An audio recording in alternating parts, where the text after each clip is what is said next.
اعوذ باللہ من الشیطان الرجیم بسم اللہ الرحمن الرحیم یا ایہا الذین آمنوا اذا قمتم الی الصلاۃ فاغسلوا وجوہکم وایدیکم الی المرافق وامسحوا برؤوسکم وارجلکم الی الکعبین۔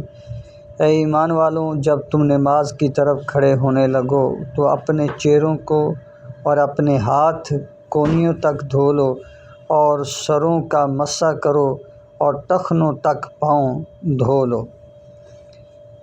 اس آیت کے اندر وضو کے فرائض کا ذکر کیا گیا ہے۔ اس ویڈیو سے ہمیں جہاں قرآن کریم کی تلاوت سننے کو ملتی ہے وہاں اس کا ترجمہ بھی سننے کو ملتا ہے، اور وہیں پر اس کے ساتھ مختصر تشریح بھی ملتی ہے۔ یعنی یہ 4 کام کرنا وضو کے اندر ضروری ہیں، فرض ہیں، اور ان میں سے کوئی بھی رہ جائے تو وضو نہیں ہوتا۔